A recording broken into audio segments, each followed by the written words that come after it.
All right, this is the last of my videos for our biomolecules notes. It, unfortunately for you, is going to be the longest one. I'm going to try to keep it as short as I can, but there's a little bit more to unpack with proteins. So we should be at our table, we should have our highlighter out, we should have something to write with. So proteins, it says at the top biomolecule number 3, but you've already done number 1, which is carbs, number 2, which is lipids, and number 4, which is nucleic acids. So we saved the best and the longest one for last, proteins.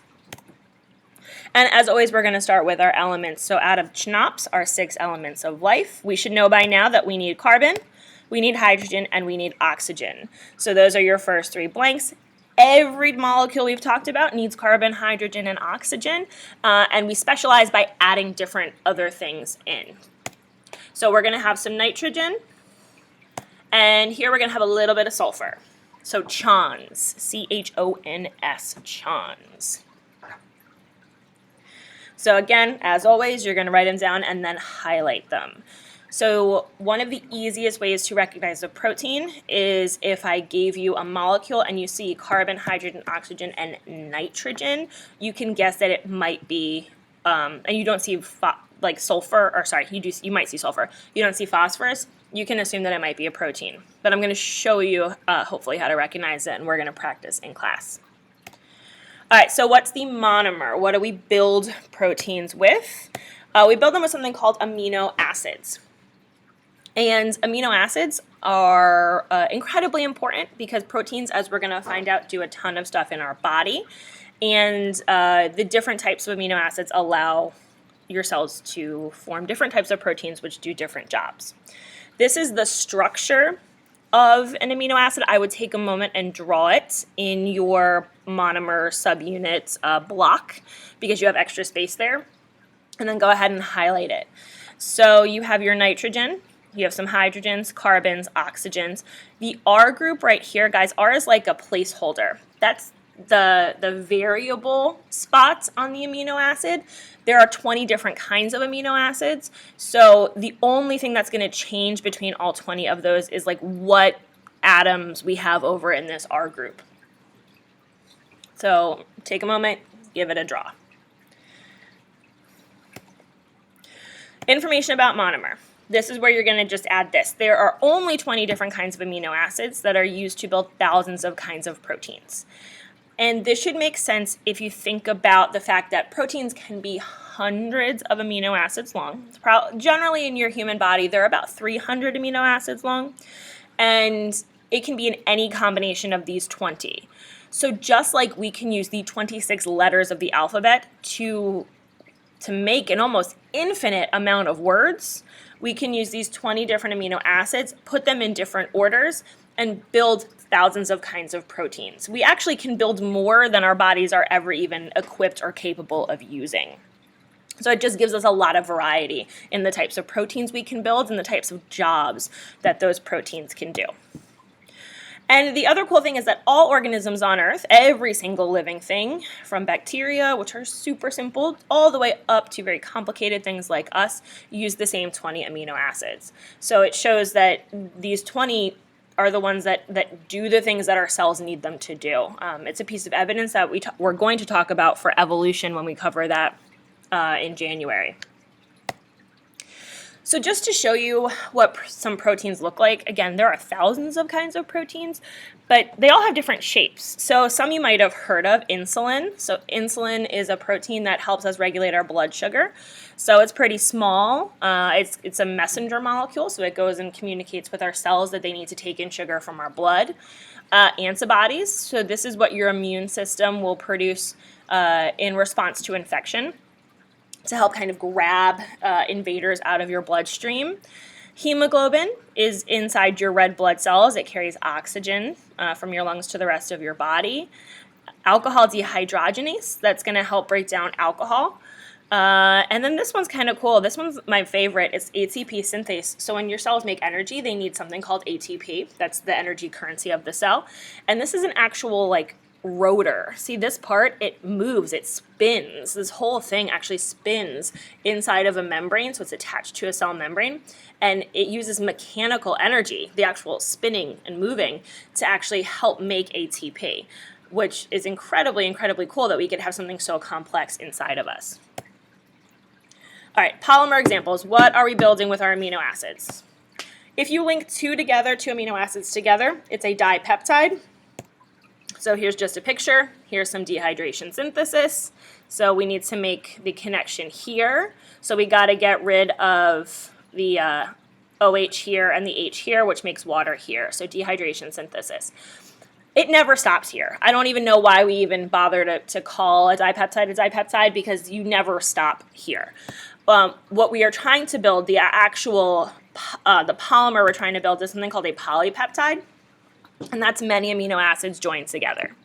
So proteins are polypeptides, so many amino acids joined together. And then you have this picture, and you have the peptide bonds labeled in there. So remember, every time we make a peptide bond, which on my picture are green, a water molecule was lost. And all a peptide bond is a type of covalent bond. We just give it a fancy name because it's joining specifically amino acids together. I don't know why we have to give it another name. It's just how it works. It's kind of the accepted thing in the scientific community. All right, polarity and solubility. Different proteins are going to have different polarity and solubility. So polar proteins are soluble in water. So we have some that need to be soluble in water or are able to dissolve. And we have some proteins that are nonpolar that are not soluble in water. So it just depends on the function of the protein itself. I'll never really ask you about this specifically because there is a lot of variation in which proteins are and are not soluble. Functions. Remember, we're going to highlight some of these things too. There are only 4 listed for you. There are thousands of functions of proteins. Some things you can see, some things you cannot. Actually, like 99% of functions of proteins you can't see, but they keep you alive. So just know that these 4 are not a comprehensive list. It's just 4 that I think are easy to remember. So first one, transport. Proteins help move material into and out of cells. So they act as little doorways for things that can't directly pass through the membrane. So they're going to help move material in and out of cells. Another transport protein is hemoglobin, which you saw a couple slides ago, and it's transporting oxygen and carbon dioxide in your blood. So it's getting oxygen into your cells and getting carbon dioxide back out to your lungs so that you can breathe it out. So transport, we can move things with proteins. Second, antibodies. Again, showed you this on the other slide. So it's kind of larger and Y-shaped. Antibodies are proteins that fight infection. So very general. There's a lot more to antibodies than that. But for your purposes, if you know that they fight sickness or infection, that's good for me.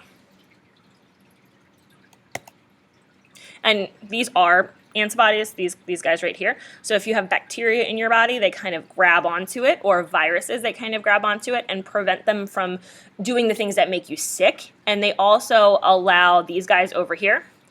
These are macrophages or phagocytes because that's a type of eating. It literally means a cell that eats other cells or eats other things. So you have immune system cells that, like, once something is tagged with antibodies, that it comes along and literally, like, eats it and breaks it down. So it's fighting infection by stopping whatever it is from doing what it's doing and marking it for destruction. Number 3 is structure and support. So your cells produce collagen in your skin.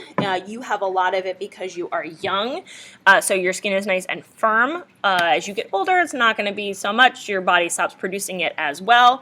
And you get kind of wrinkles and other things. Muscles are also protein. So structure, support, movement, all of those things.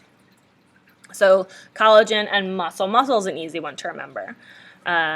And here's my little collagen picture. So nice, young, firm, lots of collagen in the skin. You can see it down here. It's kind of blue. And then over time, weakening and low production of collagen. That's why we wrinkle, because there's not as much support in our skin. And the last one, most important, put like 8,000 stars next to this. Help chemical reactions go quickly. You have like 500 trillion chemical reactions happening in your body every second, and if they didn't happen, you'd be dead. Sometimes if we didn't help them move fast enough, it would happen so slowly that it wouldn't support life. So a really important job of proteins inside of every one of your cells is to help the metabolism of the cell go quickly enough for you to still survive. So we're going to actually talk about this a little more in depth, but this one's incredibly important. So the bullet right underneath this, enzymes. Enzymes are super special proteins, and their only job is to help speed up chemical reactions. So a chemical reaction is when we take reactants and we turn them into products. You know, we take some ingredients and change them into something else that the cell needs. Enzymes, their job is to help hurry that along, to help make that happen. And here's just a picture. Again, we're going to talk about this more in depth. The enzyme is green. The things that it's working with, the things that need to react here are the purple and the orange. And in this case, they need to come together. They need to be put together. And that's what the enzyme is going to help them to do.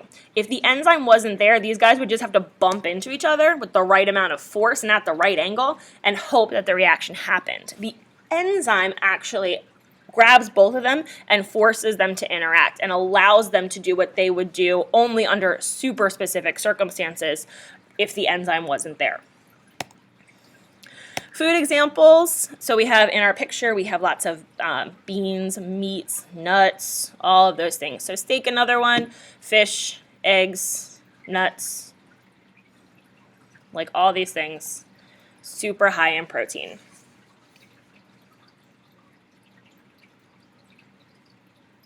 Okay, so by now you know what you should have highlighted before you flip the page. So you should have your elements, you should have your monomer, you should have your function in organisms. Remember your most important one, that fourth one that we talked about, which I'm going to actually talk about more right now. So if you flip the page and find your enzymes, special proteins table, this I could spend weeks on. We don't have weeks to spend on it. So hopefully if you get these notes before we do this stuff in class, it should make sense. All right, so enzymes, they are proteins. Their job is to speed up chemical reactions. So what do enzymes do? They speed up chemical reactions of a cell's metabolism. That's in the very top of your table. And enzymes are also called catalysts. And that's further down in the table. And what they do, this is important. They work in a very specific way. So catalysts, they speed up a chemical reaction by lowering the activation energy. So the energy that needs to enter into the reaction in order to start it. It just makes it easier for the reaction to proceed. And we're going to talk about how do we recognize this, and I'm going to show you on a graph what that means. But I would like you to highlight this last sentence. Catalysts or enzymes speed up a chemical reaction by lowering the activation energy needed. I will ask you about that. That is how they work. All right. So how would we recognize by name if something is an enzyme? Most of them are going to end in ACE, A-S-E. So just like carbs ended in OSE, O-S-E, enzymes end in ACE. So some examples, lactase, which breaks down lactose, lipase, which breaks down lipids, protease breaks down proteins, catalase breaks down something called hydrogen peroxide. I don't know why it's named catalase. It just is. So those are your examples. So make sure those are written down. The important thing, I'm just showing you the ACE, A-S-E. So if you see A-S-E at the end of a word, you have to assume that it is a protein. All right. Important enzyme vocabulary. Substrate. So a substrate is the substance that the enzyme reacts with at the start of the reaction. So this is the thing that the enzyme needs to find to work with. It's like the reactants. So enzymes are going to be super specific. They're going to work with one substrate. So they have to find that particular thing in order for it to work. The active site is the region on the enzyme where the substrate is going to attach, and the shape of it is going to be incredibly important. Think of like a lock and a key. the substrate and the enzyme and that active site need to all fit together like a lock and a key. If the substrate does not fit, it will not bind and no chemical reaction will happen. And then the products are what you get at the end of the reaction. So it's what the cell is trying to make through the chemical reaction with the help of the enzyme. All right, I already said this, it's like a lock and a key. So the key is like the substrate. It has a very specific shape, so your key has a very specific shape cut into it, and it's going to fit in a very specific lock. We hopefully should know that if I take my key or someone takes their key and goes to a random house in Havertown, that it is not going to work or it shouldn't work because the shapes will not fit and the key will not unlock the door. Similarly, over here, you have your substrate that has a very particular shape. A lot of times substrates are they're other biological molecules like carbs or proteins or lipids. So they have a specific shape, and the enzymes are built with a shape that fits that substrate, and often one particular substrate, so that the enzyme only has one job to do, and it helps the cell control what chemical reactions happen when, because the cell makes the enzyme. It's producing it. So if it needs a particular chemical reaction to happen, it will make that enzyme that speeds that particular reaction along. Okay, so how do they work? So here's a picture, which you have a similar one kind of on your page. So you have here in gray, we have the enzyme. Here we have the substrates. Notice here's the active site. That's where they're going to bind together. The enzyme slightly changes shape as the substrate binds, so it's going to kind of squeeze the substrate, make it really fit really, really, really well. This is called the enzyme substrate complex when they're bound together. And then the chemical reaction is going to start to happen. It's going to start to happen while the enzyme is attached. But when it's over, the enzyme is going to release the products, whatever is the result of the chemical reaction. Please notice that the enzyme is unchanged by this. The enzyme doesn't actually change in the reaction. It looks exactly the same at the beginning as it does at the end. This is important because that enzyme probably is going to catalyze hundreds of chemical reactions with these substrates. So there's not just one in the cell and one enzyme. There's maybe hundreds of these and hundreds of enzymes of this particular kind working. And in order for the chemical reaction to go quickly, this guy, once it releases these products, is going to go find another substrate and do the same thing over and over and over again, as long as the substrate exists in the cell. So over to the left-hand side, you have some stuff you need to fill in. So how does this work? The substrate attaches to the enzyme at the active site. The enzyme lowers the activation energy and causes the substrates to undergo a chemical reaction. I would highlight that. You don't have to fill in anything, but that's important. That's how it actually works.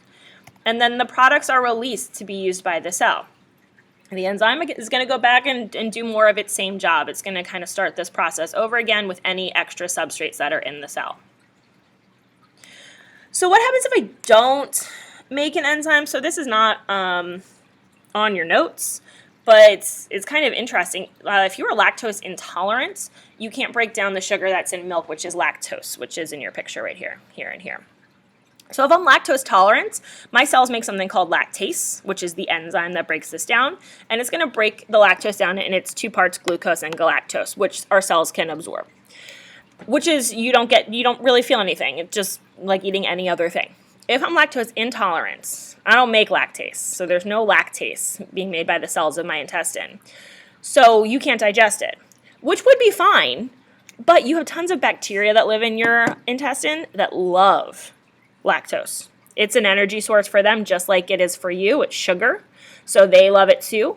And what happens is they start breaking down lactose. Any lactose you don't break down, the bacteria start breaking down, and it's going to produce gas and acids. And it's going to lead to flatulence, which is a fancy word for farting, and abdominal pain. So you get really, really gassy. So if you are lactose intolerant and you eat something with lots of lactose, like ice cream or milk or anything like yogurts, you're going to have some really kind of painful consequences just because your body doesn't make a particular enzyme. Okay, what happens if conditions change? Enzymes are super picky about where and how they work. So enzymes work in specific environments. They don't work if the conditions are not exactly correct. For example, an enzyme that works in your stomach, which is super acidic, would not work in your intestine, which is neutral. because the enzyme in your stomach only likes an acidic environment. If you move it to a neutral environment, it's not going to have the right shape. It's not going to do its job as well. And why? Enzymes are depending on the right temperature, pH, and salinity or saltiness to function correctly. Again, they're like super, super, super picky. If we change one of these things, this is incredibly important. After you write this, highlight it. Any change in those three factors, if I change the temperature, if I heat up my enzyme too much, if I change the pH, either make it too acidic or too basic away from where it likes to function, or if I alter the amount of salt in my cells or in the environment, that means the enzyme could do something called denaturing, which it loses its specific shape. So think back to the shapes that I showed you on that one of the first slides with hemoglobin and the antibodies and the ATP synthase. These shapes are important. They allow the enzyme to do its job. So if the enzyme loses its shape, it can't bind to its substrate anymore, which means it can't do its chemical reaction. It would be like if you went home and your key was melted and it doesn't fit in your lock anymore. It doesn't work. It can't do the job of opening the door. So this is really bad. This is why your bodies and all living things maintain homeostasis. It's one of the characteristics of life. Part of the reason that we do that is so that our enzymes in our cells keep functioning correctly. So this is what it means to denature. We have a folded protein into a very specific shape. And then when you change, again, temperature, make it too hot, change the pH to too acidic or too basic, or change the saltiness, it causes, for many reasons that you don't really need to know, it causes the protein to unfold, to lose that very specific 3D shape. Therefore, no active site, no function. Okay, this is our last thing for enzymes. So you're going to find this graph in your notes. And it looks pretty similar. All right, so you have two boxes that you need to fill in before I kind of talk about it. So this box right here, you have a box next to this little arrow, and you have a box next to this larger arrow. So take a moment and fill those in.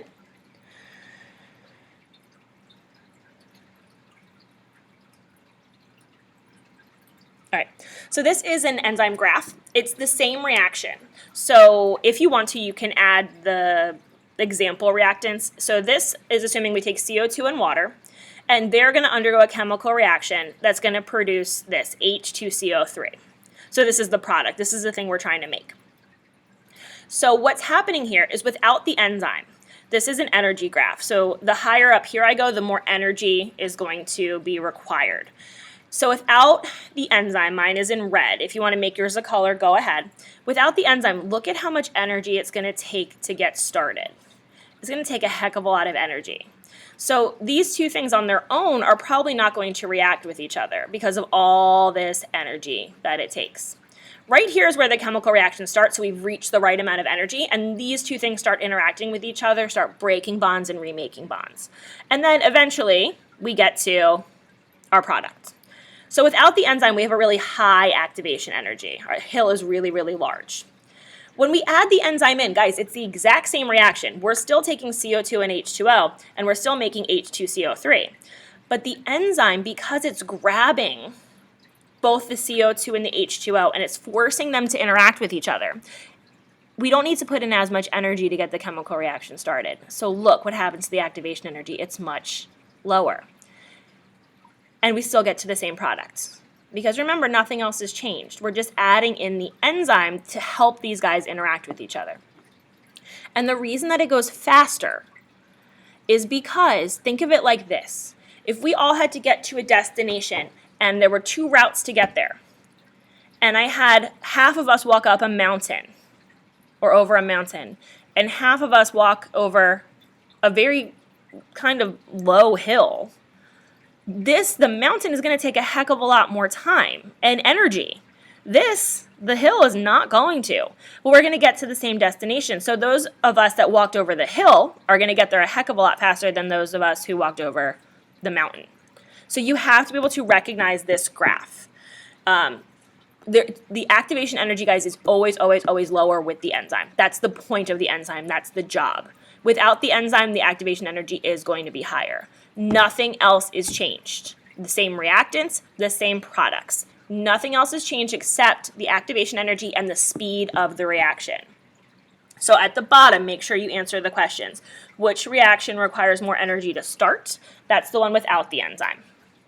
Which reaction would occur more quickly? The one with the enzyme, because we don't have to put in as much energy or take as much time putting in that energy to get it to start.